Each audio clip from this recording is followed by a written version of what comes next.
Bienvenidos a otra emisión del Economista TV. En este primer tramo del programa de hoy nos acompañan los analistas políticos Ignacio Lavaki y el economista Pablo Goldín. Bueno, estamos a 40 días de las elecciones legislativas nacionales, un año que no viene siendo hasta ahora muy favorable para el gobierno, que seguramente intentará revertir esta situación en las próximas semanas, ¿no? Los cuadros hasta ahora, que tenemos aquí un cuadro que nos muestra cuál ha sido hasta ahora el comportamiento de las elecciones locales y el nivel de participación, que es el que en alguna medida el gobierno va a tratar de revertir, ¿no? Preparamos una tabla en la que mostramos un poco el panorama con el que el gobierno llega a las elecciones nacionales de octubre, pero como sabemos este año varias provincias decidieron desdoblar sus elecciones provinciales y por eso tenemos ya algunos resultados del desempeño que tuvo el oficialismo, la Libertad Avanza, en función también de las alianzas que hizo. Porque lo primero que se desprende del cuadro es que ganó solo en 2 provincias, en Chaco y en la ciudad de Buenos Aires, con situaciones diferentes. Por el lado de Chaco, decidió ir por una alianza con el gobernador Leandro Esdero y ahí triunfó con 45% de los votos. Así que ahí se acerca a las nacionales con un buen augurio, se puede decir. Pero en la ciudad de Buenos Aires fue una situación diferente de la que vamos a ver en octubre porque compitió solo, hay que recordar, con el PRO, con el oficialismo local, que en su caso había presentado a Silvia Lospenato como candidata, que sacó un 15% frente al 30% de Adorni, que sin embargo ahora van a competir juntos. Así que ahí más o menos se puede esperar un 45%, además con la candidatura de Patricia Bullrich, es decir, la Libertad Avanza lleva una candidata fuerte para la ciudad de Buenos Aires. También formó acuerdos en otras provincias, con oficialismos, con gobernadores, por un lado con Alfredo Cornejo en Mendoza y con Rogelio Frigerio en Entre Ríos. Estas son las 4 alianzas que logró formar con gobernadores. Sin embargo, hay otras provincias en las que no tuvo un desempeño tan bueno o bien que se espera con padrones numerosos que no tenga un gran resultado, como puede ser la provincia de Buenos Aires, donde viene hace menos de 10 días de una derrota de 13 puntos, y por otro lado, Santa Fe, donde también tuvo un desempeño bastante bajo, de 14%, según las elecciones, ahí hubo varias instancias, pero ahí va a competir con el gobernador Maximiliano Puyaro, que se presenta bajo el sello Provincias Unidas, este sello que formaron 6 gobernadores para mediar en esta polarización, y Córdoba, otro padrón grande, el segundo más grande del país, en donde la Libertad Avanza va a competir solo contra el exgobernador Juan Schiaretti, que también va bajo el sello de Provincias Unidas. Así que este es un poco el panorama, que fue bastante diverso según la provincia. Bueno, ayer el presidente por cadena nacional presentó el presupuesto, más allá de la importancia institucional de cumplir con los plazos y presentar el presupuesto y discutir la llamada ley de leyes. También tuvo mucho contenido de lanzamiento de campaña, ¿no? Es decir, porque el tono del presidente utilizado fue distinto. ¿Cómo lo vieron ustedes ese mensaje? A mí me parece que, a ver, no sé si era lo más adecuado hacer una cadena nacional, ¿no? Presentar el presupuesto es algo que está regulado por la Ley de Administración Financiera y establece un calendario, ¿no? Primero hay que mandar un informe de avance el 15 de junio, el 15 de septiembre enviarlo al Congreso. Es algo que hasta el año pasado, históricamente, lo hacían, no sé, mandando a un enlace parlamentario que entraba el presupuesto por mesa de entradas y de ahí se giraba a la Comisión de Presupuesto y Hacienda. Se aprovechó, me parece, esta oportunidad para dar un mensaje más conciliador. Yo creo que más conciliador teniendo en cuenta el panorama complicado que enfrenta el gobierno, no ya en lo electoral, que podemos discutirlo, sino hasta que ocurran las elecciones, ¿no? Donde hay leyes vetadas que están a punto de ser insistidas o que están con riesgo de ser insistidas, y donde el gobierno ya viene de sufrir una insistencia, donde viene de sufrir un rechazo de decretos delegados, donde viene de esa sesión fatídica en diputados de las 12 votaciones negativas consecutivas, ¿no? Y que yo creo que tiene mucho que ver con la estrategia que desplegó el oficialismo de cara a las elecciones, que es básicamente ir a competirle el territorio a muchos de los gobernadores que le habían prestado apoyo en votaciones clave, ¿no? Y que bueno, le está pasando factura, ¿no? Entonces, fue dar una señal de conciliación. Ahora, ¿el timing es el adecuado, es el más propicio? Es un timing complejo, yo diría, porque ir a pedir cooperación en el momento en el que faltan 4 o 5 semanas para una elección, y es difícil. Mejor, digo, esperemos a ver a tener todas las cartas sobre la mesa, que es la nueva composición de las cámaras, ¿no? Entonces, algo de cooperación va a obtener. Digo, hasta el cierre de alianzas, 7 de agosto, me parecía que había 2 recursos, 3, me diría, para obtener cooperación. Cargos en el gobierno, lugares en las listas o alianzas. Tercero, recursos. Bueno, ahora solamente quedan los recursos y algo de eso vimos, ¿no? Claro. Veremos si con lo que hizo, en términos de gestos y recursos hacia algunos gobiernos provinciales, alcanza para sostener los vetos presidenciales. Yo voy a dar mi visión electoral numérica del presupuesto. Para eso estoy, ¿no? Bueno, uno puede ver el presupuesto desde la micro, desde la macro. Desde la micro vamos a ir otra vez a buscar, a pelear por fondos. Cada uno tendrá, cada repartición, cada organismo, cada provincia irá a pelear a ver qué pasa, porque el presupuesto todavía no está tan claro, hay que ir mirando uno por uno. No me parece que más allá del empaquetado y del marketing electoral conciliador de ayer haya grandes posibilidades de que este presupuesto no tenga los mismos roces, los mismos conflictos, los mismos líos que se armaron con el año pasado en el Congreso, porque los parlamentarios están avivados y cuando uno mira los grandes números del presupuesto, no es que haya mucho más recursos más allá de lo que se dijo ayer. Así que yo creo que hasta octubre no va a pasar nada, el debate presupuestario va a ser a partir del 27 de octubre, va a haber lío igual. Va a haber lío igual, hay que ver qué queda de todo esto. Macroeconómicamente, el superávit fiscal primario, que es lo que uno mira habitualmente del presupuesto, que es cuántos pesos le va a sobrar al gobierno para poder pagar los intereses de la deuda, básicamente los intereses de la deuda externa, es el mismo que este año. O sea, lo que va a sobrar de plata para que el gobierno compre dólares para pagar intereses externos es el mismo número planteado, por lo menos presupuestado, que el que va a dar este año. Así que, en ese sentido, no es ni más flexible ni más riguroso, es más o menos lo mismo, con un nivel de gasto que va a ser más o menos lo mismo, aunque se van a ir peleando renglón por renglón adentro, y un nivel de ingreso que va a ser más o menos lo mismo. Así que, más allá del show que se montó ayer en la cadena nacional, el presupuesto es más o menos parecido a lo que está pasando este año. Lío en el Congreso va a haber y el Tesoro va a tener más o menos la misma cantidad de pesos para comprar dólares. Y ahí entramos en la otra tema que vamos a hablar seguramente en algún momento, de dónde va a sacar los dólares que tiene que comprar. El tema, bueno, además ese es otro tema. Está el tema que planteaba también recién Ignacio, que la negociación con los gobernadores en esta etapa es compleja porque en casi todas las provincias las listas de la Libertad Avanza, salvo las 4 o 5 que nombraba recién Denise, las listas de Libertad Avanza van a competir con listas apoyadas por el gobernador. A ver, el momento para iniciar una negociación no es antes de una elección, claro. Es o antes del cierre de alianzas o después de la elección, ¿no? Me parece que el escenario cambió mucho. Yo creo que cambió antes de Buenos Aires y antes de los audios de Españolo. Me parece que cambió, si tuviera que poner una fecha exacta, el día que se conoció el índice de confianza del consumidor del Ditela. Digo, ¿por qué? Porque ahí se vio un desplome en las expectativas respecto a la marcha de la economía en los próximos 12 meses, ¿no? Y después vino el índice de confianza del gobierno, que mostró también, coincidentemente, un desplome en la aprobación del gobierno. Es decir, algo que había hasta ahí, que era de, pongámosle, de estamos mal, vamos bien, como hubiera dicho el expresidente Menem, se quebró, ¿sí? Algo en la opinión pública que venía durando, se quebró. Antes de eso se había quebrado la fórmula de gobernabilidad del gobierno, ¿no? Que era, hago alianzas circunstanciales cada vez que necesito ir a una votación clave, ¿no? Y mientras tanto hago uso de las herramientas que me da la Constitución, que son propias de un presidencialismo fuerte, que funcionan mejor cuando uno tiene apoyo legislativo y que funcionan de manera más defectuosa cuando uno no tiene el escudo legislativo fuerte, ¿no? Entonces,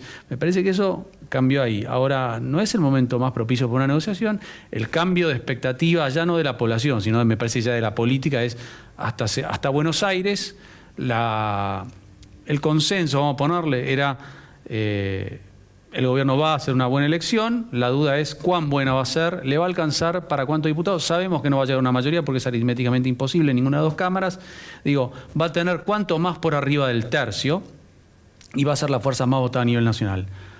Hoy yo creo que todo eso es incertidumbre, ¿sí? Incertidumbre sobre cuán bien le va a ir en la elección de octubre, si efectivamente va a ser la fuerza más votada, uno tendría a pensar que sí, pero claramente no va a ser lo que se esperaban. Alguna gente vendió como que el gobierno iba a arrasar, iba a sacar porcentajes en una legislativa del 45% a nivel nacional, que es una construcción artificial, es sumar los votos en los 24 distritos.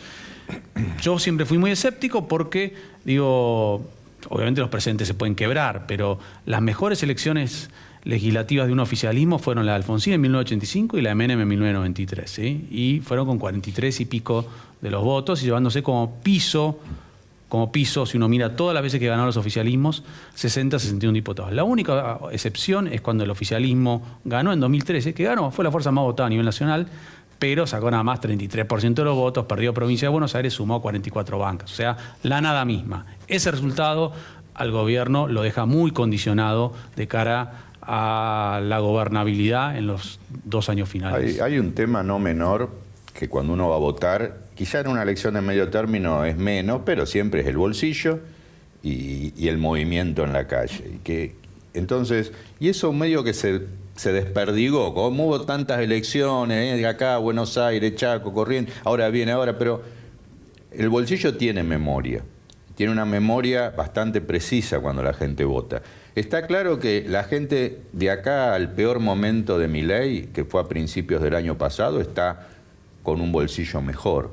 Por lo menos compra 10% más de cosas que en marzo, abril del 2024. Eso es una memoria corta. Pero después tiene una memoria media que es que en la época de Alberto Fernández, 2022, por ahí, antes que se armara todo el lío que se armó después, estamos con un bolsillo de un trabajador privado registrado que compra 5% menos de cosas. Un trabajador público compra 15% menos de cosas. Y contra el bolsillo de Macri de 2017, un trabajador privado registrado compra 15% menos de cosas. Un trabajador informal compra la mitad. Entonces, y el bolsillo tiene memoria, por más que abrume, por más que mire, el día que se va a votar uno más o menos sabe cómo está, especialmente en la provincia de Buenos Aires, cuando fueron a votar en el conurbano, y eso se nota. O sea, no solo es que la construcción está 25 puntos abajo que en el 2022, la industria está 15% abajo que en el 2022, o sea, estamos recién en un proceso de salida de una crisis y te agarra esta votación, pero te agarra con el bolsillo todavía dudoso. Me quiero detener en el impacto en la ciudadanía, en la opinión pública de estas últimas medidas. Por un lado, en la presentación del presupuesto, Milei puso dijo, nuestra prioridad siempre fue el capital humano y mencionó aumentos en salud, educación, personas con discapacidad, jubilaciones. Por un lado, si eso se va a reflejar o, como vos decías, va a ser más o menos lo mismo. Sí, si vos mirás, ellos hicieron un cálculo en términos de que iban a darle un poquito más a muchos renglones críticos, sensibles, que están en el medio de la pulseada y de la puja, un poquito más que la inflación esperada el año que viene. Esa es la cuenta que hicieron. Si vos haces la cuenta en términos que uno hace siempre en términos de PBI, en términos reales, pero en términos del Producto Bruto estimado el año que viene, todos esos renglones más o menos, está bien. Después, en la micro, por eso te decía, en cada bolsillo, en cada organismo, en cada repartición, capaz que liga un poquito más, un poquito menos. Pero en el agregado, más o menos es el mismo presupuesto que el año pasado. Así que no creo que por ahí venga, obviamente que de acá a octubre no va a pasar, y de acá al año que viene, que va a ser un año complicado, a partir de la poselección, arranca un tercer año, donde yo siempre digo, el tercer año de los últimos gobiernos siempre fue mufa. O sea, es así. Cualquiera haya sido el resultado de las elecciones. Cualquiera, ganando o perdiendo. Cristina Fernández en el 2014 tuvo que devaluar, recesión, inflación. Mauricio Macri en el 2018, ya sabemos lo que pasó con el fondo, la crisis. Y Alberto Fernández en el 2022 llegó a 100% inflación. O sea, el 2026 es el síndrome del tercer año y vamos a ver el test que tiene el presidente Milei para surfearlo. Ahora, ¿no está un poco desligado en este momento, en esta etapa puntual, el proceso político, resultado electoral, de las cosas que hay que hacer en la economía? Porque, como decía un poco Ignacio recién y vos, bueno, tenemos las elecciones dentro de 40 días, pero antes de esos 40 días quizás haya que hacer cosas, porque todo el mundo está diciendo, bueno, luego de las elecciones vamos a un nuevo... Todo el mundo, digo, que no está en el gobierno. Después de las elecciones vamos a un nuevo régimen cambiario. No, a ver, los desafíos que tiene la macroeconomía hoy son con o sin elección. Claro, por eso. No hubiéramos tenido la elección y tendríamos que estar hablando de las mismas cosas que estamos hablando ahora, desde el punto de vista del dólar, del tipo de cambio, el nivel del dólar, de los dólares, de la deuda, del riesgo país y de todo lo que quieras hablar. O sea, justo viene la elección, pero estos desafíos y estos riesgos son riesgos que la elección, a veces los resultados lo exacerban, lo precipitan, lo diluyen, lo oxigenan, pero los temas son los temas. Y los desafíos de la economía venían con o sin elección, empezando por el dólar, claramente. O sea, el dólar empezó a subir en Argentina en abril. Claro.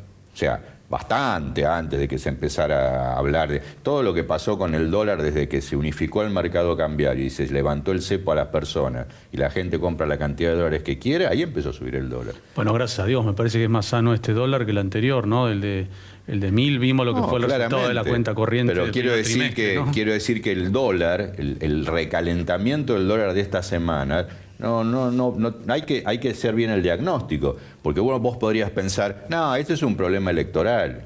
Entonces, al 27 de octubre se acabó todo, como dicen algunos. Dice, se descomprime todo, porque esto solamente que compra la gente dólar porque tiene miedo a la elección. Pero esto no es así, esto empezó de antes, más allá del resultado del diagnóstico y hacia dónde a mí me parezca o a vos te parezca que va a ir a terminar parando el dólar, esto va más allá, como vos decías, de la elección. Claro. A ver, yo creo que si llegamos así a la elección es por una sumatoria de errores no forzados, tanto en materia de política económica como en materia de gestión política del gobierno. Los de gestión política creo que lo mencioné, ¿no? Básicamente el armado, ¿sí?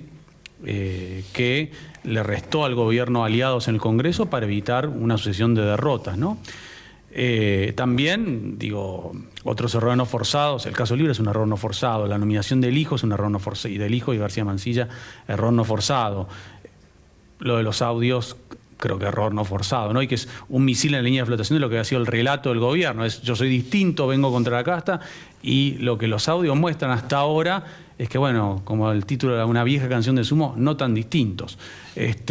Ahora, después hay errores no forzados, me parece, en el terreno de la economía, ¿no? El no haber comprado reservas, haber dejado apreciado el tipo de cambio, la forma que se desarmaron las LEFIs, generar esta expectativa de, bueno, el día después corregimos todo. Bueno, no sé si corregimos todo el día después. Igual me parece que algunas de las cosas que hicieron antes de la elección de la provincia de Buenos Aires, muy silenciosamente las empezaron a corregir en términos económicos, ¿no? Digo, muy de a poquito, muy silenciosamente. Había un tema muy claro, que había que tomar una definición. Algunos podían tomarlo por un lado o para el otro.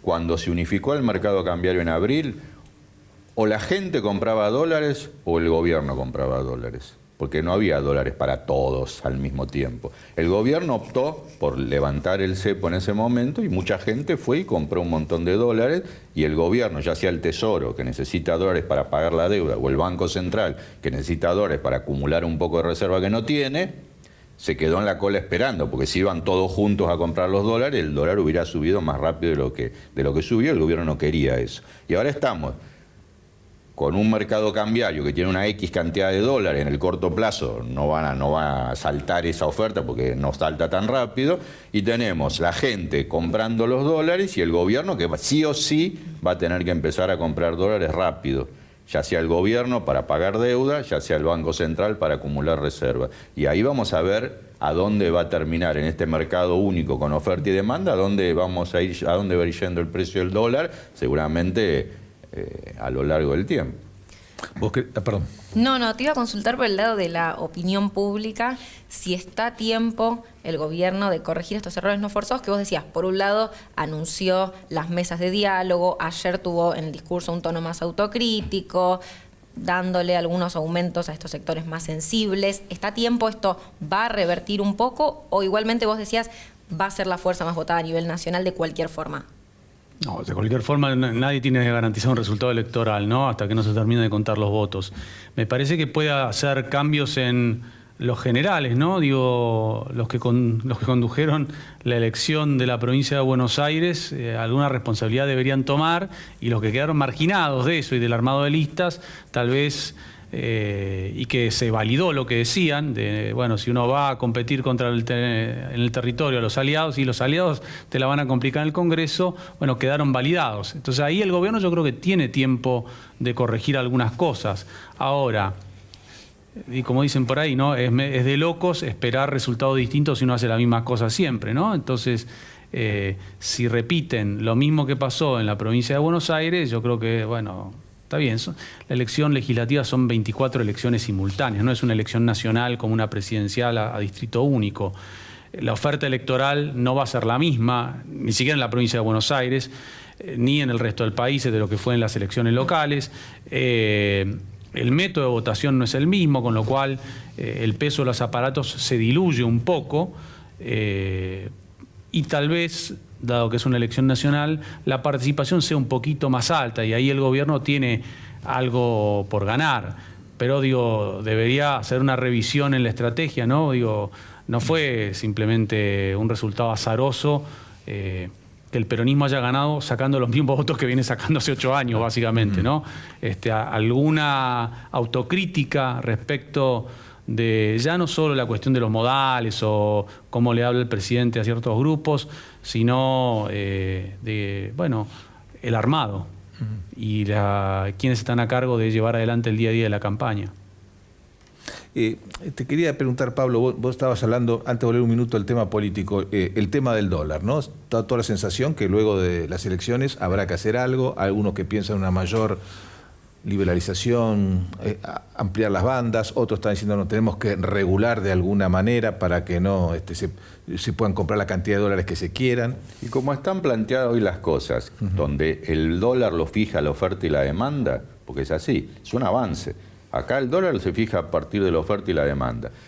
La demanda se va a potenciar porque el gobierno va a tener que entrar a comprar dólares. Eso es sí o sí, va a tener que empezar a pasar.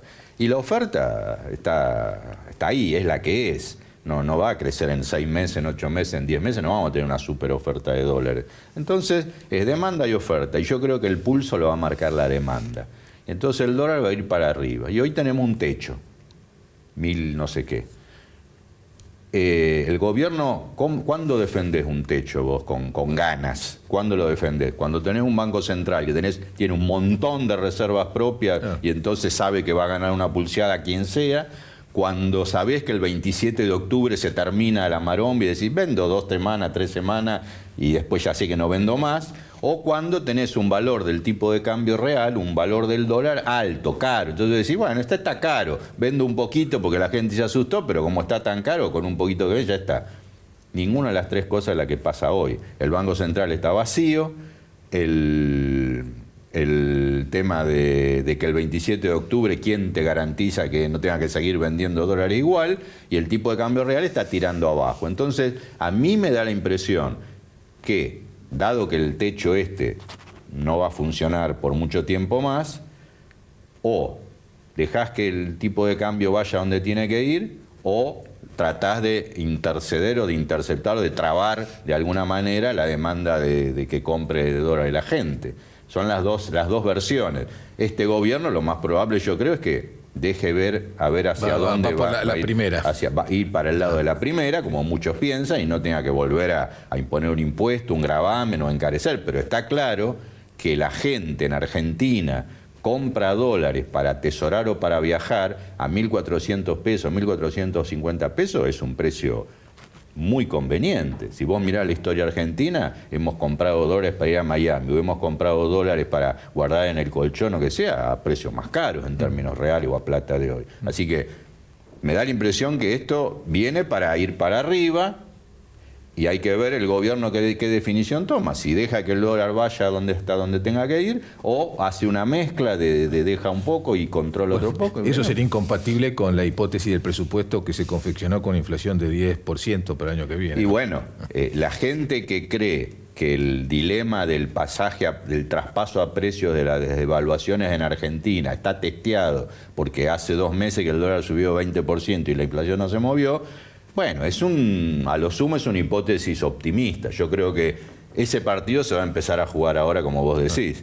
Se va a empezar a jugar porque si la oferta y la demanda determinan que el dólar escale un poco más en la Argentina, y ahí se va a empezar a jugar de verdad este partido y vamos a ver cuánto traslado no hay. Seguramente estas correcciones que pueden ser saludables, como decía él recién, para no tener un tipo de cambio que esté muy desfasado y tener lo que la macroeconomía pide y necesita, puede generar una desinflación más lenta o un proceso más lento de baja de la inflación. Es decir, que vamos a llegar con esta economía al 26 de octubre. El 26 de octubre ya llegamos. El 26 de octubre ya es, y vamos a tener esta economía. Si me decís hoy, ¿firmás esta economía? Firmo hoy esta economía del día de hoy. Yo te diría que la pregunta post-26 de octubre tiene que ver con lo que el gobierno esperaba, que era tener momentum, así eliminar el riesgo electoral, que quedara el desafío de acumular reservas y tener una compresión de riesgo país que parte tenía un elemento político, pero que la otra parte era básicamente que no estabas acumulando reservas. Y entonces, eso yo creo que es lo que entró en terreno de dudas. Entró en terreno de dudas eso, ¿sí? Y entró en terreno de duda la gobernabilidad. A ver, entró en terreno de duda el resultado del 26 de octubre. La gobernabilidad post-26 de octubre. La capacidad que tengas de pagar deuda, porque digo, ¿cuál va a ser tu capacidad de acumular reservas post-26 de octubre? Y un cuarto factor de incertidumbre es la elección de 2027. Está muy lejos. Todo el mundo cree que la provincia de Buenos Aires, la intermedia, genera el sucesor. La verdad es que más bien lo entierra el sucesor. Digo, y desde Cafiero, Fernández Meijide, Massa, de Narváez no podía ser porque era colombiano, pero podía haber apelado a revisar eso que viene de la Constitución de 1853-60. Más bien es como que, es más, los futuros presidentes fueron todos inesperados. ¿Quién pensaba que iba a ser presidente en octubre de 2001? O que Milei iba a ser presidente en octubre de 2021. Entonces, pero todo el mundo cree que predice el resultado, todo el mundo se equivoca en eso, pero lo cree y como lo cree actúa en base a eso. Entonces, esa cuarta incertidumbre va a estar presente, sobre todo si el resultado no es lo contundente que se esperaba.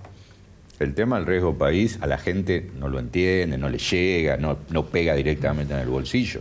Pero como dice él, no hoy, pero a principio, en el verano, si no vemos un riesgo país declinando, bueno, va a ser un tema difícil porque el gobierno tiene que salir a renovar deuda externa.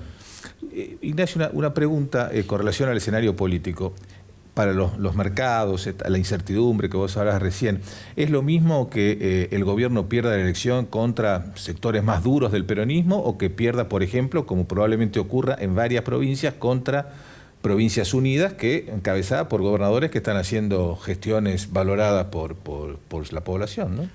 A ver, yo tomo 3 variables para medir la performance del gobierno, ¿no? Uno es el voto agregado a nivel nacional, que es una construcción artificial. La misma construcción que hicimos para la provincia de Buenos Aires de sumar las 8 secciones por más que fueran candidatos diferentes, ¿sí? Pero creo que nos da una pauta de algo. El mandato, ¿sí?, que le da la ciudadanía al presidente. ¿Cuán fuerte es? El segundo, lo que está en juego. Las bancas en diputados y en el Senado. Y el tercero, por las razones erróneas que mencionaba, la provincia de Buenos Aires, que creo que un poco es un test sobre la fortaleza del peronismo, ¿no? O sea, digo, Fuerza Patria está prácticamente en todos los distritos. En algunos esperamos que prevé que tenga un mal desempeño, Mendoza, Córdoba,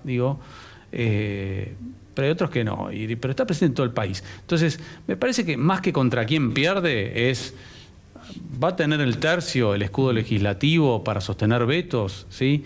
Va a poder, ese centro va a ser lo suficientemente fuerte como para eventualmente cerrar algún acuerdo de gobernabilidad con el gobierno, por ejemplo, en temas que tienen que ver con modificar la ley que regula los DNU. Mi opinión personal es que esa ley es una aberración y que hay que modificarla, pero creo que desde el punto de vista del mercado habría sería una señal de debilidad ver que el presidente ya no puede sacar DNUs que tienen que ser volteados explícitamente por las 2 cámaras, sino que ahora si saca un DNU, las 2 cámaras tienen que decir que sí en un plazo dado. Entonces me van a mirar eso más. Y de cara al 2027 que nombrabas antes, es ineludible nombrar a Kicillof, que emergió como de mínima un posible candidato para el 2027. ¿Cómo quedó posicionado y cómo lo ves en esta campaña ya nacional? Yo diría que es un problema cómo quedó posicionado. Quedó posicionado como Rodríguez Larreta en 2021. Como decía Menem, el que entra como papa sale como cardenal. Con esto no quiere decir que le vaya a ir mal, pero digo, o quedó como Cafiero en el año 87. Entonces, la carrera que queda por delante es muy larga, ¿sí? Yo creo que pensarlo como nuevo líder del peronismo es apresurarse mucho. Me parece que había una parte importante del peronismo que quería que Kicillof le fuera bien, sobre todo frente a Cristina, ¿no? ¿Para qué? Para resolver el tema del liderazgo, o sea, sepultar el liderazgo definitivamente kirchnerista. Eso que decía que iba a hacer Milei lo hizo Kicillof, ponerle el último clavo, ¿no? Al cajón kirchnerista. Pero que esto reabra la discusión en el peronismo sobre el liderazgo. Entonces, es un candidato más. Pablo, para terminar, ¿cuál resultado ves para el 26 de octubre que puede impactar más en las variables económicas? Hay que ser... Para un economista, si hay un resultado malo para el gobierno, obviamente que todo se va a precipitar más rápido y todo lo que estuvimos hablando hasta acá se va a notar al minuto 1 del día 27. Si es un resultado bueno, y va a haber que seguir laburando, va a haber que seguir el mismo día 27, todos los desafíos y riesgos económicos que estuvimos hablando acá van a seguir existiendo. Al otro día, a las 10 de la mañana, abre el mercado, te dará un poco de changüí, el riesgo país en vez de 1.200 bajará a 900, a 800, que eso no nos ayuda en nada, y la banda, el techo y todo eso va a seguir desafiado. Así que... Muy bien, Pablo Goldín, Ignacio Lavacchi, los dos muchas gracias por habernos acompañado en este primer tramo del programa. Ahora Gracias, hacemos Juan. un corte y ya volvemos.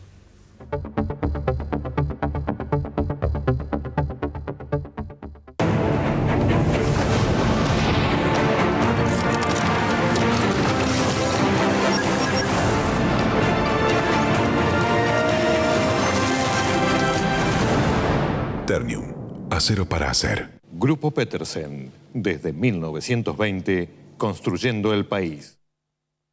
Legislatura porteña. Entérate de todo lo que estamos haciendo. Ingresá a legislatura.gov.ar para saber más. Nos une la ciudad. Se sumaron 900 nuevos policías para aumentar el patrullaje en las calles. Se incorporó más tecnología con chalecos de última generación y armas Taser y Birna de baja letalidad. Además, hay más cámaras conectadas a los centros de monitoreo para que la ciudad sea cada vez más segura. Buenos Aires Ciudad. En IRSA, Propiedades Comerciales, nos comprometemos con las comunidades en las que se asientan nuestras unidades de negocios.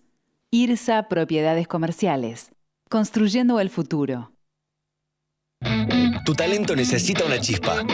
Encendé el tuyo con Academia Digitalers, un portal para aprender tecnología gratis y sin experiencia previa, con el respaldo de Telecom y las principales empresas tecnológicas. Ingresá a academiadigitalers.telecom.com.ar. Telecom. En Provincia ART, a las pymes que apoyan al país, las apoyamos con un plan que se adapta a su realidad. Ingresá a provinciaart.com.ar/pymes, cotizá y mejorá tus costos. Provincia ART, la aseguradora de riesgos del trabajo del Grupo Provincia. Auspicia este programa La Bolsa de Cereales, primera entidad agroindustrial de la Argentina. Muy bien, segundo bloque del Economista TV. Voy a conversar ahora con Carolina Donnelly, que es miembro de la Escuela de Negocios de la Universidad Austral. Y recién, hace un tiempo atrás, leí un trabajo tuyo muy interesante sobre cómo ha ido perdiendo el comercio peso en la actividad económica mundial, a diferencia de lo que había ocurrido en las décadas anteriores, ¿no? Acá vamos a ver un gráfico que muestra esto. Y realmente es un proceso muy, muy marcado, ¿no? Sí, gracias, Juan. Sí, en realidad el informe surge de una conversación con Lucas Puceto, que es un profesor de economía en el IAE, en la Escuela de Negocios de la Universidad, que él también ahora está a cargo de la publicación del informe económico mensual del IAE, y coincidíamos en que en el ámbito de la economía internacional hay temas de los cuales se está hablando mucho, pero en Argentina no se escucha tanto porque probablemente nos centramos en la coyuntura local, el dólar, la inflación, que nos mantiene entretenidos, pero También hay tendencias en la economía mundial que están cambiando estructuralmente lo que está pasando y que no solo es muy llamativo, sino que también impacta en Argentina. Así que tomamos este artículo del Fondo Monetario Internacional que tiene esta figura que muestra las etapas de la globalización a partir de, como decías, el peso del comercio en la economía mundial. A mí me parece muy clara la figura, muy interesante, porque se puede ver bien claro, bueno, qué es lo que estaba pasando, qué está pasando ahora, y a partir de eso pensar qué implicancias tiene para Argentina. Esto, el peso del comercio, ellos lo miden como la suma de las exportaciones e importaciones en el PBI mundial. Y si uno mira sobre todo el último tramo, para no ir tan atrás como en el siglo XIX, se ve bien claro en la etapa de liberalización cómo este indicador estaba alrededor de un 20% y sube por 40 años hasta llegar a al 55% más o menos. Y eso, ¿qué es lo que pasó en esta época? Básicamente, bueno, en la década del 70, en el 71, Estados Unidos sale del patrón oro. Exacto. Y claro, acá da la sensación que hubo dos grandes frenos, ¿no? La crisis financiera del 2008 y más recientemente la pandemia, que reformuló un poquito la estrategia de muchos países. Y ahora tenemos una nueva etapa con Trump en Estados Unidos, con políticas proteccionistas, la suba de aranceles, así que vamos quizás a una etapa donde todavía estas tendencias se agudicen más, ¿no? Exacto. Algo que me parece muy interesante de rescatar de la etapa previa a la actual es que la estrategia empresarial era un fenómeno que se llama offshoring, que básicamente implica llevar la producción, la actividad productiva a un país con mano de obra más barata. Entonces, eso cambió ahora por mayor cercanía, seguridad de los suministros y... Exactamente. Si uno ve la diferencia principal entre esa etapa y la actual, que como decías, se da en la crisis financiera del 2008, donde esto el peso del comercio se quedó en 55%. Si uno, esto llega hasta el 2020, pero si mira el dato del año pasado del Banco Mundial, sigue siendo 55%. Se nota que el FMI lo llama slowbalization, es algo que se frenó ahí por producto de lo explícito que quedó, cuán vulnerable era la globalización y esta interconexión tan profunda del mundo que hizo que, por ejemplo, la crisis financiera fuera un shock financiero en Estados Unidos que afectó a al resto del mundo. Ahora, Carolina, ¿cómo se ubica la Argentina en este contexto, ¿no? Porque, bueno, históricamente siempre creíamos que a la Argentina, por su peso, le convenía más un mundo más abierto y no de tanta guerra comercial o negociaciones bilaterales donde el país es más débil. ¿Cómo se ubica Argentina ahora en este contexto? Bueno, pensando en Argentina, a mí me parece importante centrarse en dos aspectos. Por un lado, entender cómo queda la posición relativa del país respecto a otros países en esta nueva arquitectura global. ¿A qué me refiero con esto? Por ejemplo, cuando Trump empezó con los aranceles, que lo primero que hizo fue ponerle a Canadá y a México, parecía que México quedaba en una situación muy desventajosa, pero después la guerra comercial escaló y le puso aranceles altos a otros países que compiten en los mismos mercados que México, y ahora la posición relativa de México a otros países es más favorable. Otro dato interesante acá es que China no está importando soja de Estados Unidos desde febrero. Eso puede ser interesante para la Argentina. Entender, obviamente no está ya establecido la nueva estructura de la economía global, pero entender cómo queda Argentina respecto a otros países. Eso por un lado. Y por otro, me parece muy interesante pensar, bueno, ¿qué tenemos nosotros para ofrecer? Dado que el tipo de cambio está atrasado y somos caros relativamente respecto al resto del mundo, frente a estas nuevas cosas que se están ponderando, tenemos, por ejemplo, recursos sumamente importantes y estratégicos como la energía con los hidrocarburos en Vaca Muerta, tenemos el litio en el norte, tenemos el sector agrícola, ni hablar, y también tenemos muy buen nivel de capital humano, que todavía Argentina, por ejemplo, rankea muy bien en los indicadores de capital humano respecto a la región. Tenemos los investigadores per cápita más altos de la región, que esto es muy, muy importante para el sector de los servicios basados en el conocimiento, como consultoría, finanzas, desarrollo de software. Y Carolina, ¿y no nos perjudica, por ejemplo, como señalan algunos especialistas de comercio, que la Argentina tiene pocos acuerdos comerciales con otros países? Es que eso se está revertiendo globalmente.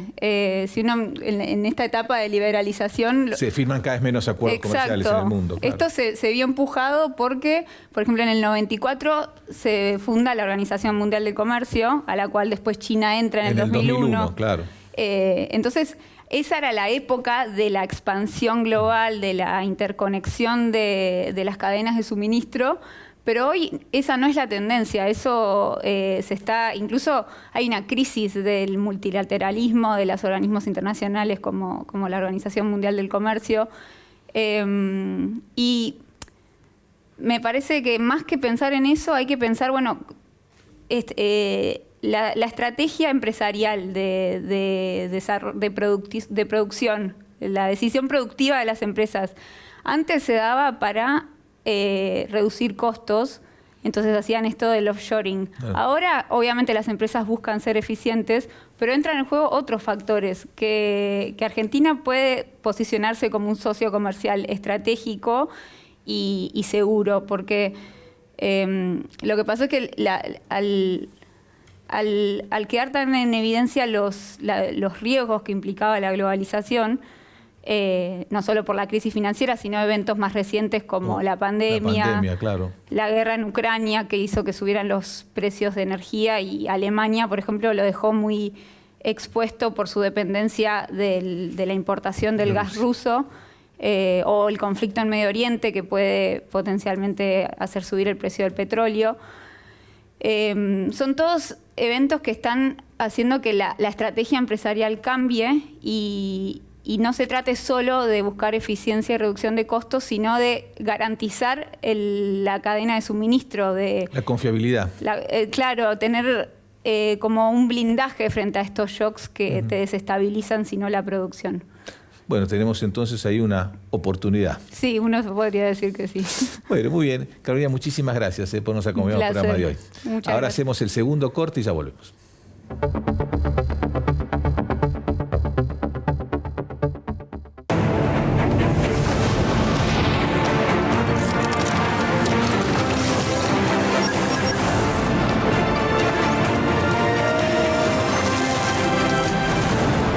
Ternium.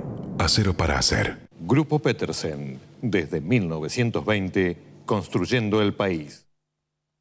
Legislatura porteña. Entérate de todo lo que estamos haciendo. Ingresá a legislatura.gov.ar para saber más. Nos une la ciudad.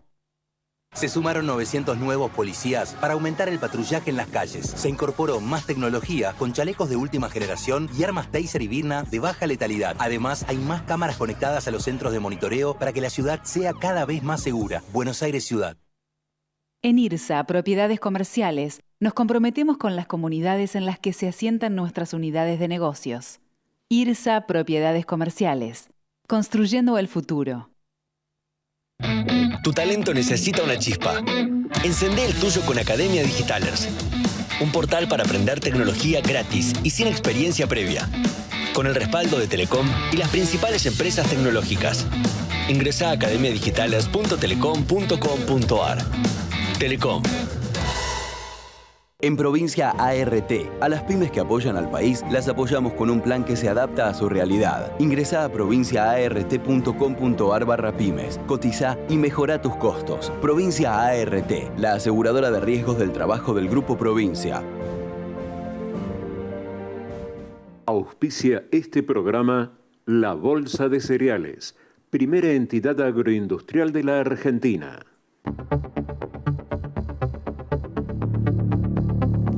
este último bloque del Economista TV vamos a conversar con Andrés Carfaña, que es director comercial de General Motors, y me va a acompañar en esta entrevista Sergio Cutuli, que es el editor de El Economista Motor. Bueno, la primera pregunta más general, Andrés, ¿cómo está hoy el sector, la industria, y cómo le impacta específicamente en este último tiempo la suba de la tasa de interés que ha tenido, bueno, el crédito una importancia grande en las ventas del sector, ¿no? Bueno, hola Juan, Sergio, gracias por la invitación. La verdad que el sector está en un buen momento, cuando uno lo pone en un contexto de lo que fueron los últimos años. No nos podemos olvidar de que la industria atravesó un ciclo largo, malo, o sea, desde el 2019 al 2024 son 6 años de una industria de alrededor de 400.000 autos, cuando estábamos acostumbrados a niveles más altos, ¿no? Como los que estamos viendo este año. Así que hay un crecimiento acelerado. Nosotros estamos previendo algo más de 600.000 unidades para el año, que es un 50% de crecimiento contra el año anterior. Y ahí el gran motor de ese crecimiento, como decías, es el acceso a la financiación, ¿no? O sea, Plan de Ahorro sigue siendo un canal importante, como ya lo era, pero la financiación minorista fuera de los planes de ahorro ha sido el motor de ese crecimiento que estamos viendo este año. La tasa cero fue la vedette de este 2025, ustedes la están sosteniendo, alguna otra marca ya se bajó de este barco.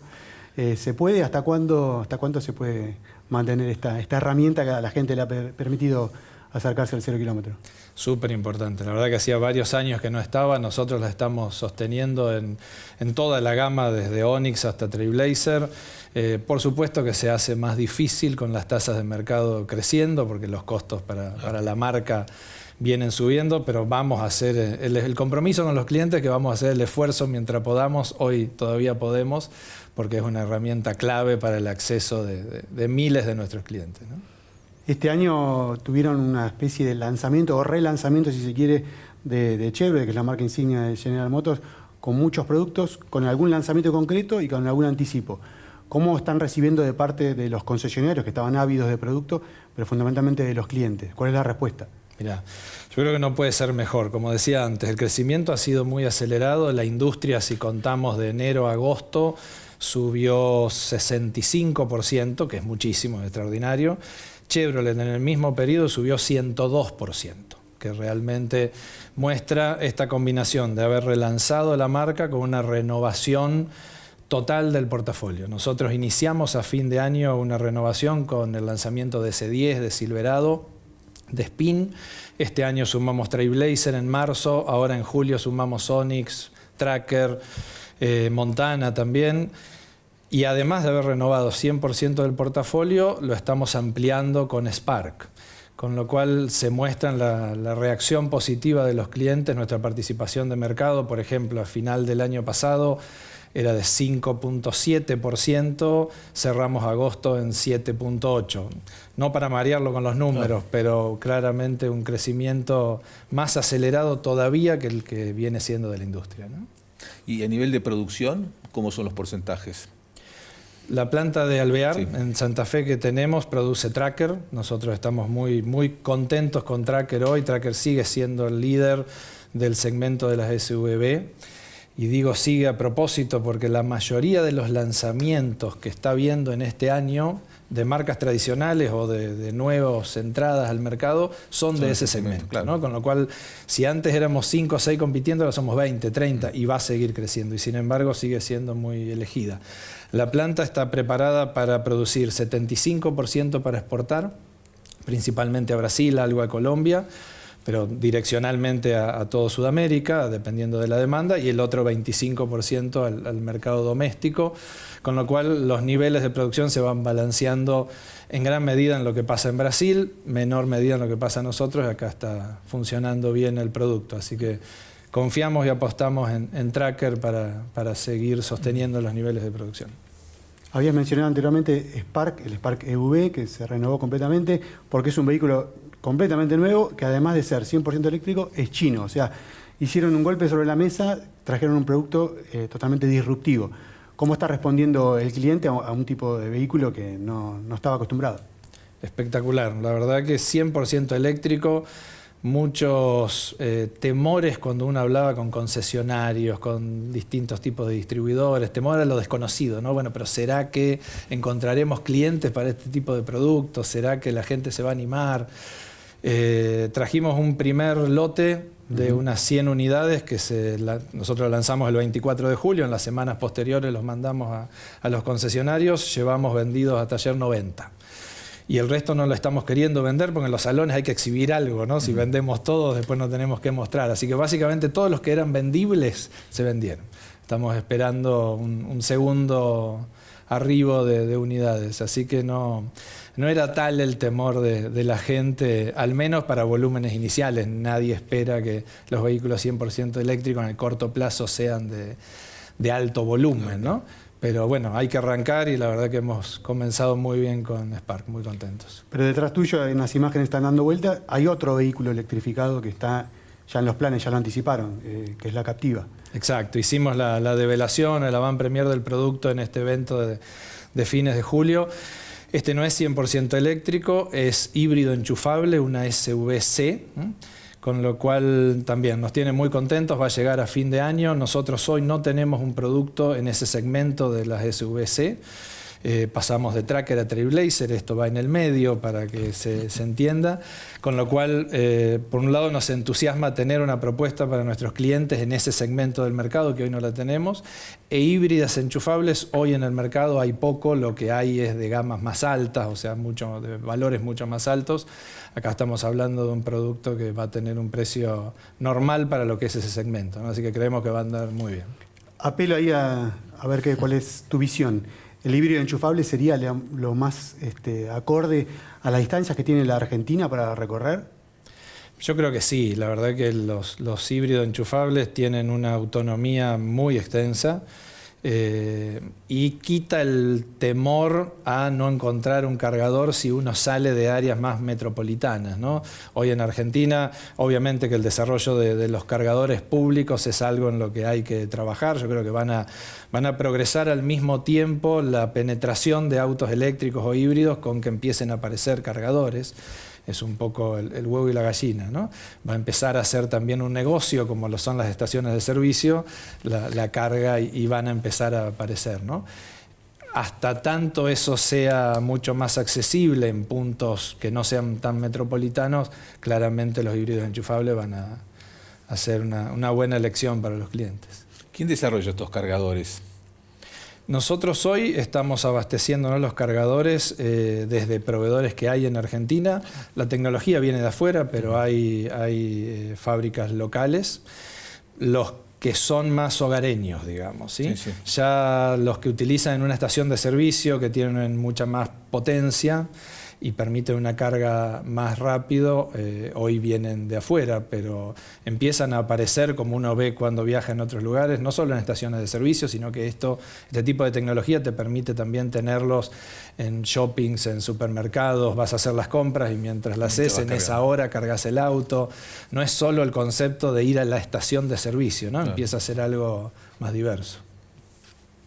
Andrés, hablamos de autos como la Tracker, que se producen localmente, hablamos de vehículos importados, como en este caso el Spark EV o Captiva, y falta una pata que es a lo mejor la parte de deportividad. ¿Tienen previsto en algún momento traer o volver a traer vehículos de ese segmento? Me encantaría. Tenemos, hoy por hoy lo que estamos generando cada vez más en los distintos vehículos que tenemos son las versiones RS, que apuntan al look and feel de lo deportivo. Traer vehículos hoy deportivos de más alta gama, tenemos vehículos como el Corvette, por supuesto, espectaculares.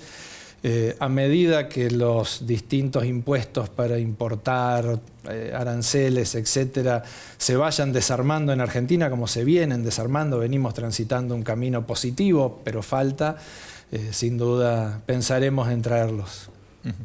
¿Cómo está el proceso de integración con Brasil? Hablaba de los porcentajes que va destinado básicamente al mercado brasileño. ¿Cómo lo están viendo ustedes? Un mercado que es 4 veces, 5 veces el argentino, ¿no? Nosotros desde la producción tenemos un hub de producción para todo Sudamérica, así funciona General Motors, entre Brasil y Argentina. Hay 4 plantas, 3 en Brasil y 1 en Argentina. De vehículos luego hay una más de motores en Brasil. todos los proyectos los pensamos como Sudamérica y luego se distribuyen a una planta u otra dependiendo de los momentos de la planta, proveedores, bueno, distintas ventajas y desventajas, ¿no? Pero siempre los proyectos son para abastecer a todos los mercados, ¿no? No tenemos hoy vehículos en Brasil solo para Brasil o en Argentina para Argentina, sino que están pensados de esa manera y bueno, nos viene dando buena flexibilidad. Además de que tenemos en particular en lo que es Mercosur regulaciones que llevan hacia ese funcionamiento, ¿no? ¿Cuántas personas se emplean en la planta de Santa Fe? En total estamos en alrededor de 1.500 personas como total empresa, no solo en la planta. Claro. ¿Hay posibilidad de sumar algún proyecto industrial en el mediano largo plazo? ¿Está en carpeta eso? No, sin dudas, nosotros lo habrán visto, estamos o hemos comunicado hace poquito un inicio del desarrollo de nuevas plataformas, 4 nuevas plataformas para Sudamérica en asociación con Hyundai, de un acuerdo global súper interesante que nos alegra mucho a nosotros porque nos asegura tener realmente nuevos productos de aquí a unos años. Desarrollar nuevas plataformas es algo que lleva muchos años, y por lo menos 3 o 4 años, y la inversión en investigación y desarrollo son gigantes, con lo cual se hace cada vez más difícil para una compañía sola encarar al mismo tiempo varias de estas plataformas, ¿no? Lo vamos a hacer para productos de menor tamaño, ¿sí? Un vehículo compacto, una SUV, una pickup y también una pickup mediana como nuestra S10 actual. General Motors va a liderar la pickup mediana, dado nuestro expertise más asociado a pickups, y Hyundai toda la parte de vehículos pequeños para eventualmente poder aprovechar esa plataforma entre ambas compañías, ¿no? Luego, cuando esos proyectos hoy recién están en una etapa de inicio del diseño, ¿no? Y toda la ingeniería, que de nuevo al menos lleva 3 años por experiencia.